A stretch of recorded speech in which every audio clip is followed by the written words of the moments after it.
तो दोस्तों नमस्कार, मैं हूं अनिल और रेसलिंग सुपर धमाल में आपका स्वागत है। दोस्तों आपको बता दें कि एलिमिनेशन चेंबर में कोडी रोड्स को जॉन सीना ने हील टर्न लेकर जो है धोखा दिया।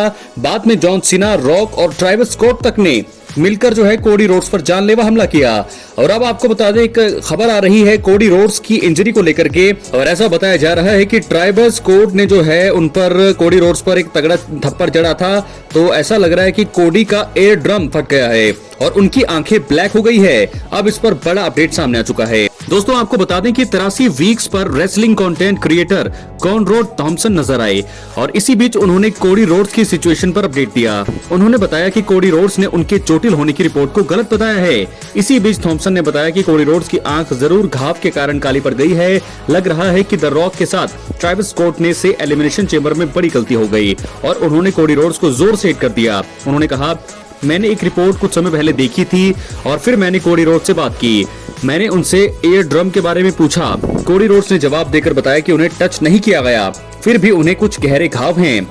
उन्होंने मुझे एक फोटो भेजी। मैंने कहा, मैं खुश हूं कि आप लगभग ठीक हैं। मजेदार बात यह है दोस्तों कि इन सभी चीजों के बाद भी कोडी रोड्स का मानना है कि उन्होंने यानी कि ट्राइवस स्कॉट मुझे नहीं छुआ, ट्राइवस स्कॉट ने मुझे नहीं छुआ। हम सभी को पता है कि ऐसा नहीं है। इनकी आंख इस समय ब्लैक है। मुझे ये बात पता नहीं है कि उनके एयरड्रम के चोटिल होने की बात सही है या नहीं। इन सभी चीजों के बाद भी जो वहां हुआ वो ब्रूटल था। जी हाँ दोस्तों, तो रेसलिंग दिग्गज विंस रूसो ने थोड़े समय पहले ही बड़ा बयान दिया था और उन्होंने बताया था कि कोडी रोड्स को WWE द्वारा जो है कमजोर दिखाया जा रहा है। उन्होंने कोडी रोड्स की तुलना स्टोन कोल्ड स्टीव ऑस्टिन से भी की। उन्होंने कहा, मुझे नहीं पता कि स्टोन कोल्ड स्टीव ऑस्टिन की इवेंट में कितनी हालत खराब होती थी, लेकिन वो 2 दिन बाद वापस आ जाते थे। कुछ भी हो वो उपलब्ध रहते थे। आप लोग जो है यानी कि WWE कोडी रोड्स को कमजोर दिखा रहे हैं, यही बात जो है खत्म हो जाती है। भले ही कोडी रोड्स चोट लगी हो या नहीं, आप लोग उन्हें कमजोर दिखाते हैं। तो दोस्तों ये बात तो कंफर्म है कि कोडी रोड्स को जब से वो चैंपियन बने हैं किसी भी सेगमेंट में या किसी भी स्टोरी लाइन में उन्हें कमजोर ही दिखाया जाता है और एंड में जाकर के इवेंट में वो जीत जाते हैं। लेकिन उन्हें कमजोर दिखाना आखिरकार क्यों ऐसा किया जा रहा है, क्यों उन्हें कमजोर दिखाया जा रहा है? क्योंकि उन्हें कमजोर दिखाना नहीं चाहिए। तो फिलहाल कोडी रोड्स की इंजरी पर यही थी सबसे बड़ी अपडेट। तो फिलहाल जो है कोडी रोड्स का कहना है कि ट्राइवस स्कॉट ने उन्हें टच तक नहीं किया, लेकिन फिर भी उनके चेहरे पर जो है आंखों पर गहरे घाव जरूर हैं। तो इसके बाद दोस्तों हम बढ़ेंगे अगली स्टोरी की तरफ जो जुड़ी है हमारे future hall of famer Goldberg से। तो फिलहाल यहाँ पर ट्राइवस स्कॉट ने जो किया तो दोस्तों वो देखने लायक है। बात है कि कोडी रोड्स उसका जवाब कैसे देते हैं, क्योंकि ट्राइवस स्कॉट का तो कुछ काम ही नहीं था। उनका क्या काम था वहां पर आना, वो क्यों अटैक कर रहे थे यहाँ पर कोडी रोड्स पर? बहुत बड़ी बातें हैं जो हमें धीरे धीरे पता लगेंगी। लेकिन फिलहाल अब हम बढ़ेंगे इस स्टोरी से आगे जो जुड़ी है गोल्डबर्ग से। जी हाँ दोस्तों, आपको बता दें कि WWE दिग्गज गोल्डबर्ग ने कुछ महीनों पहले बताया था कि वो आखिरी मैच लड़ने वाले हैं। पहले फैंस को लगा था कि वो रेसलमेनिया में होगा, लेकिन गोल्डबर्ग ने खुद बताया था कि समर के आसपास उनकी वापसी की उम्मीद लगाई जा सकती है। अब दिग्गज गोल्डबर्ग ने बड़ा अपडेट देकर फैंस को उत्साह को जो है बढ़ा दिया है और अब लग रहा है कि वो रिटर्न के लिए पूरी तरह से तैयारी कर रही है। गोल्डबर्ग ने हाल ही में एक वीडियो पोस्ट की, इसमें उन्होंने अपने स्वास्थ्य पर बहुत बड़ा अपडेट दिया। दोस्तों आपको बता दें कि उन्होंने लिखा कि मैं वापस आ चुका हूं। जी हां, गोल्डबर्ग ने वीडियो में बोला कि वो स्टेम सेल ट्रीटमेंट से वापस आ गए हैं और अब जिम में कदम रखने वाले हैं। दिग्गज इसके द्वारा संकेत दे रही हैं कि वो अपने संभावित रिटायरमेंट मुकाबले की तैयारी में लग चुके हैं। इस खबर से जरूर फैंस का उत्साह बढ़ गया होगा। गोल्डबर्ग ने वीडियो में यह भी लिखा कि कड़ी चेतावनी दी जा चुकी है। खैर, गोल्डबर्ग ने वीडियो में हुंकार भरते हुए कहा, एक बात मैं आपके सामने अभी रखना चाहता हूं, मैं अपने स्टेम सेल ट्रीटमेंट के बाद 3 हफ्ते के ब्रेक को सरवाइव कर चुका हूं। मैं ये कहना चाहूंगा कि ये क्या हो रहा है, आपको पता होगा तो आप समझ जाएंगे। जी हां दोस्तों, तो गोल्डबर्ग जो है आपको बता दें 2024 में गुंथर ने प्रोमो कट किया था बैड ब्लड में और इसी बीच वहां मौजूद गोल्डबर्ग की उन्होंने बेइज्जती करी। दिग्गज इसी के चलते बैरिकेड कूदकर रिंग में आने लगे थे, लेकिन सिक्योरिटी ने उन्हें रोका। इसी के चलते जो है गोल्डबर्ग और गुंथर के मैच के संकेत मिले। अब PWN रिपोर्ट्स ने थोड़े समय पहले ही अपनी रिपोर्ट में बताया था कि गोल्डबर्ग के गुंथर से मैच की लेकर जो है प्लान अब पूरी तरह से बदल चुके हैं। अब यह मुकाबला WWE की लिस्ट पर नहीं है।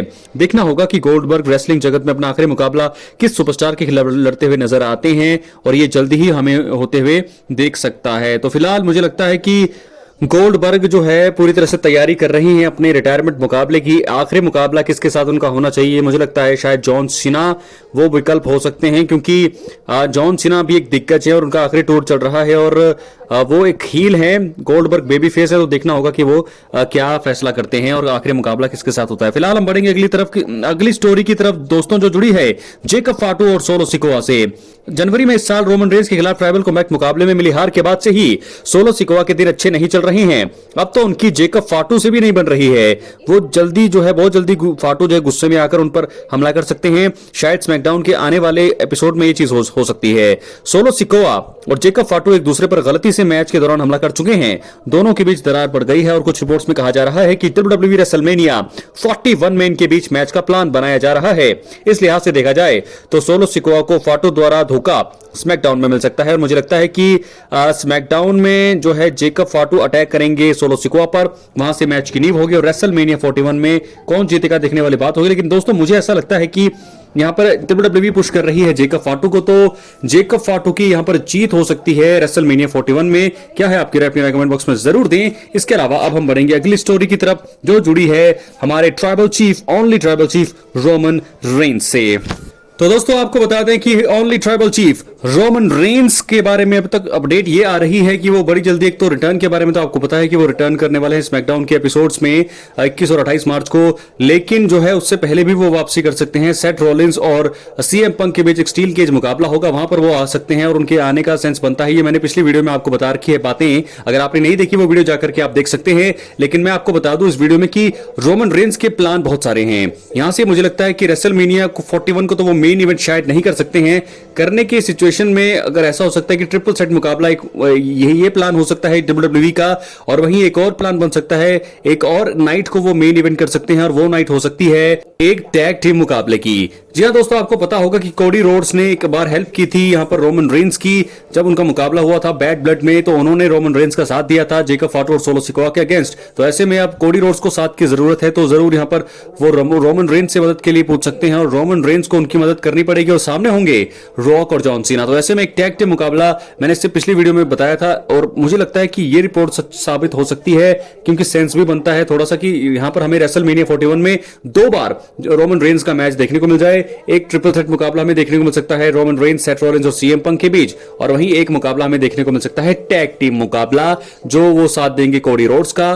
कोडी रोड्स और रोमन रेंस मिलकर के लड़ेंगे रॉक और जॉन सीना से। उस मुकाबले में दोस्तों बहुत ही बड़ा बवाल होने तय है और वहीं से अगले साल रेसलमेनिया 41 के लिए एक नींव तैयार, 42 के लिए एक नींव तैयार हो सकती है। Roman Reigns versus the rock, क्या होगा बड़ी जल्दी हमें पता लगने वाला है। लेकिन एक रिपोर्ट में तो यह साफ बताया जा रहा है कि रोमन दे सकते हैं कोडी रोड्स का साथ।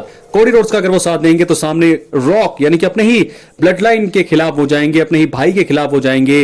ये देखने वाली बात होगी। होता क्या है अपनी राय कमेंट बॉक्स में जरूर दें। तमाम जानकारी के लिए चैनल को सब्सक्राइब करने के बाद ऑल पर क्लिक करें। बहुत बहुत धन्यवाद।